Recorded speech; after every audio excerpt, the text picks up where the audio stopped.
ସମସ୍ତଙ୍କୁ ପୁଣି ଥରେ ମୋ ୟୁଟ୍ୟୁବ୍ ଚ୍ୟାନେଲକୁ ସ୍ୱାଗତ କରୁଛି। ଚାଲନ୍ତୁ ଆଜି ଆମେ ତପସ୍ୱିନୀର ପତ୍ର କବିତାର MCQ ଗୁଡ଼ାକ ଆଲୋଚନା କରିବା।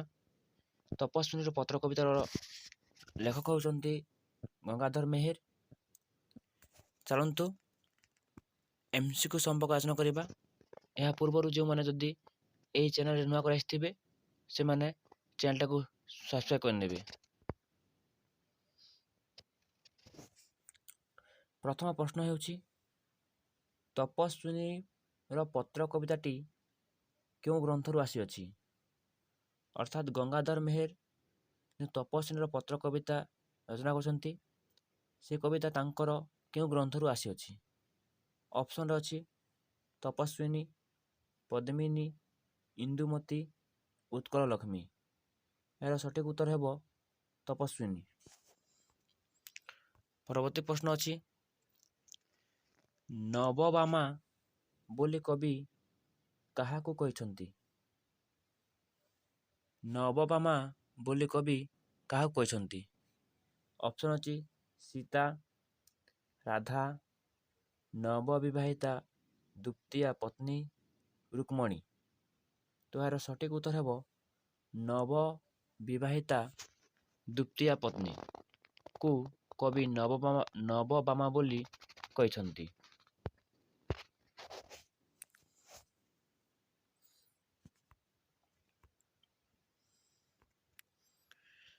ପରବର୍ତ୍ତୀ ପ୍ରଶ୍ନ, ତାପସଙ୍କ ଅଶାନ୍ତିନାଶକ ବୋଲି କାହାକୁ କୁହାଯାଇଛି? ତାପସଙ୍କ ଅଶାନ୍ତିନାଶକ ବୋଲି କାହାକୁ କୁହାଯାଇଛି? ଅପସନ୍ ଅଛି ଶ୍ରୀରାମଚନ୍ଦ୍ର, ସୀତା, ରାବଣ, ବାଲ୍ମୀକି। ତ ଏହାର ପ୍ରକୃତ ଉତ୍ତର ହେବ ଶ୍ରୀରାମଚନ୍ଦ୍ର। ଶ୍ରୀରାମଚନ୍ଦ୍ରଙ୍କୁ ତାପସଙ୍କ ଅଶାନ୍ତିନାଶକ ବୋଲି କୁହାଯାଇଛି। ପରବର୍ତ୍ତୀ ପ୍ରଶ୍ନ, ସୀତା ପତ୍ର ଲେଖୁଥିଲା ବେଳେ କିଏ ହସି ହସି ପହଞ୍ଚିଲେ? ସୀତା ପତ୍ର ଲେଖୁଥିଲା ବେଳେ କିଏ ହସି ହସି ପହଞ୍ଚିଲେ? ଅପସନ୍ ଅଛି ବାଲ୍ମୀକି, ଲବକୁଶ, ଶ୍ରୀରାମଙ୍କ ଦୂତ, ସଖୀ। ତ ଏହାର ପ୍ରକୃତ ଉତ୍ତର ହେବ ଲବକୁଶ। ଲବକୁଶ ସୀତା ପତ୍ର ଲେଖୁଥିଲା ବେଳେ ହସି ହସି ପହଞ୍ଚିଲେ। ପରବର୍ତ୍ତୀ ପ୍ରଶ୍ନ, ତରୁଲତାଗଣ କ'ଣ ଶୁଣି ଅଥୟ ହୁଅନ୍ତି? ତରୁଲତାଗଣ କ'ଣ ଶୁଣି ଅଥୟ ହୁଅନ୍ତି?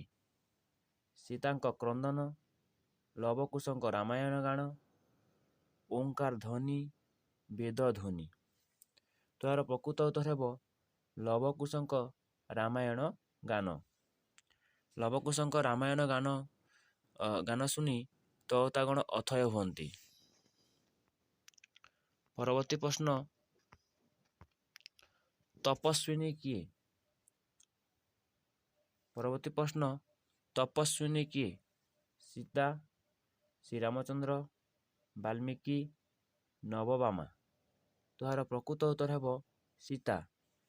ତପସ୍ୱିନୀ ହେଉଛନ୍ତି ସୀତା। ତପସ୍ୱିନୀର ପତ୍ର କାହା ଉଦ୍ଦେଶ୍ୟରେ ଲିଖିତ? ତପସ୍ୱିନୀର ପତ୍ର କାହା ଉଦ୍ଦେଶ୍ୟରେ ଲିଖିତ?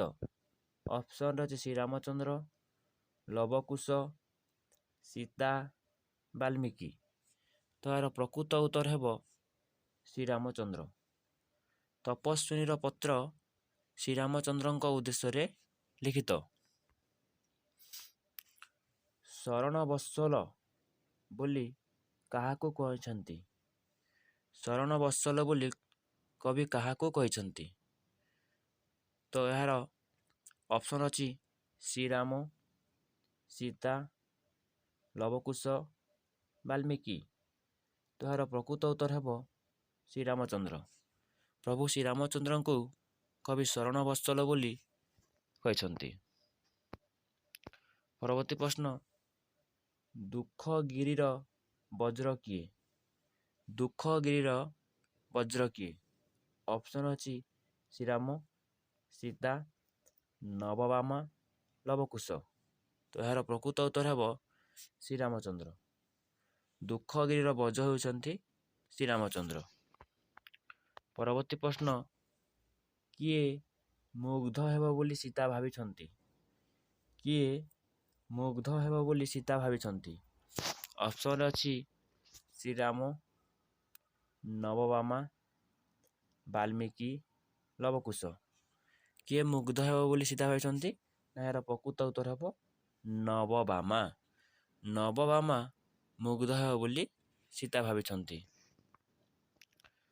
ଦାନ ବାରିଧି ବୋଲି ସୀତା କାହାକୁ ସମ୍ବୋଧନ କରିଛନ୍ତି? ଦାନ ବାରିଧି ବୋଲି ସୀତା କାହାକୁ ସମ୍ବୋଧନ କରିଛନ୍ତି? ଅପସନ୍ ଅଛି ଶ୍ରୀରାମଚନ୍ଦ୍ର, ବାଲ୍ମୀକି, ନବଭାମା, ଲବକୁଶ। ତ ଏହାର ପ୍ରକୃତ ଉତ୍ତର ହେବ ଶ୍ରୀରାମଚନ୍ଦ୍ର।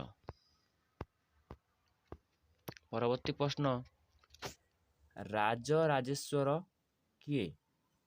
ରାଜରାଜେଶ୍ୱର କିଏ? ଅପସନ୍ ଅଛି ଶ୍ରୀରାମ, ନବଭାମା, ସୀତା, ଲବକୁଶ। ତ ଏହାର ପ୍ରକୃତ ଉତ୍ତର ହେବ ଶ୍ରୀରାମ। ରାଜରାଜେଶ୍ୱର ହେଉଛନ୍ତି ଶ୍ରୀରାମ। ଅତ୍ୟନ୍ତ ଅବୁଧ ବୋଲି ସୀତା କାହାକୁ କହିଛନ୍ତି? ଅତ୍ୟନ୍ତ ଅବୁଧ ବୋଲି ସୀତା କାହାକୁ କହିଛନ୍ତି? ନବଭାମା, ଲକ୍ଷ୍ମଣ, ଲବକୁଶ, ଶ୍ରୀରାମ। ତ ଏହାର ପ୍ରକୃତ ଉତ୍ତର ହେବ ଲବକୁଶ। ଅତ୍ୟନ୍ତ ଅବୁଧ ବୋଲି ସୀତା ଲବକୁଶକୁ କହିଛନ୍ତି। କାହାକୁ ଦେଖି ସୀତାଙ୍କ ପତ୍ର ଲିଖନ ବନ୍ଦ ହୋଇଗଲା? କାହାକୁ ଦେଖି ସୀତାଙ୍କ ପତ୍ର ଲିଖନ ବନ୍ଦ ହୋଇଗଲା? ଲବକୁଶ, ବାଲ୍ମୀକି, ଲକ୍ଷ୍ମଣ, ଶ୍ରୀରାମ। ତ ଏହାର ପ୍ରକୃତ ଉତ୍ତର ହେବ ଲବକୁଶ। ଏହାର ପ୍ରକୃତ ଉତ୍ତର ହେବ ଲବକୁଶ। ଲବକୁଶକୁ ଦେଖି ସୀତାଙ୍କ ପତ୍ର ଲିଖନ ବନ୍ଦ ହୋଇଗଲା। ପରବର୍ତ୍ତୀ ପ୍ରଶ୍ନ, ଧ୍ୱଜ ଓ ରିପୁ କହିଲେ କ'ଣ?